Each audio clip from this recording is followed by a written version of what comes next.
So welcome. Good morning, everybody. As many of you know, we tend to use the stuff of our lives, our experiences, when we write these Dharma talks. And, we do this because this is how it works in reflective meditation. We discover the Dharma in our lived experience, and our talks model that process. We don't teach as is commonly taught, which is more conceptually, though of course we teach with concepts. There's concepts in how we describe the Dharma and how we put our experience into words. Those are concepts. But let's say more concept light. Now, as some of you might know, I've been learning watercolor recently. And part of how I learn this is I listen to these YouTubes teaching me how to paint this or that, and then painting along with them. We're often encouraged, us watercolor painters, to leave white spaces on the paper, to leave unpainted places. And one artist that I particularly like, in fact, I've joined his Patreon, he calls them the sparkly places. I liked that word. And so out of that, this Dharma talk arose. Um, and so our eyes are drawn into this lightness. There's something about it. It's uplifting. And so one definition of sparkly is lively and animated. Um, in watercolor, this is different from when you're painting with other, in oil or in acrylics, but with other paints. But the way in watercolor, the way you get the sparkles is from putting no paint on the paper. So you can see the white of the paint paper. And of course, AI is our new reference. AI says, leaving areas of white paper unpainted in watercolor creates highlights and luminous white spaces, a core technique for achieving brilliance and depth in the painting.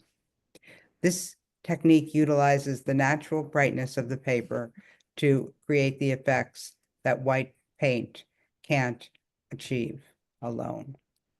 So I'm thinking this is similar to meditation, or could be compared. There are quiet times in meditation, times when you're aware of the breath or the body awareness or visual images or nothing. It's just white space. You can't remember anything or nothing seems to be going on. And these kinds of places, they're often called samadhi, they take us a ways, but then inevitably they end, be it in the meditation or after the meditation. And our attention shifts to the concern of our lives. It needs to, by the way. We need to be concerned with our life outside of, as we end the meditation and also within the meditation. Though when we tune back in to the stuff of our lives, I'm just calling it that in a very, broad, vague way, it might be perceived differently than before. Maybe there's some sparkles of understanding or sparkles of friendliness or caring that weren't there before. We might even feel a bit more uplifted. So back to watercolor. In watercolor, the sparkles of the white spaces allow us to see the rest of the painting differently. In meditation, our quiet, still, altered, focused samadhi states, I'm calling different adjectives there, hopefully some of them resonate with you, can help us to see the rest of our lives somewhat differently.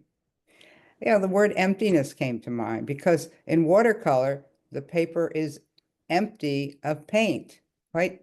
That's what's going on.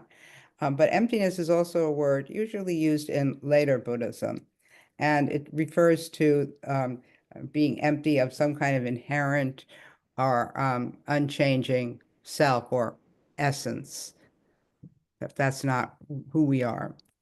In reflective meditation, we we tend to discover how the sense of self shifts and changes by describing our experience. It this way and now, and then a few minutes later, seconds later, it's that way, and then it shifts into this way and that way and this way and that way. So there it is. Our sense of self shifts and changes. We see it in our experience. Um, but sometimes though we might discover some states of mind that really seem empty, but they're often followed by states of mind that are full of color. And again, I'm using the metaphor from painting.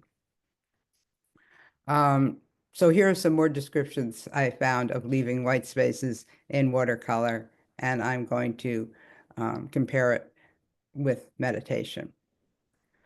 By strategically using white spaces, painters can create the illusion of depth and dimension in their paintings. Similarly, by whatever comes to body, mind, and imagination are often interspersed with more quiet or empty spaces.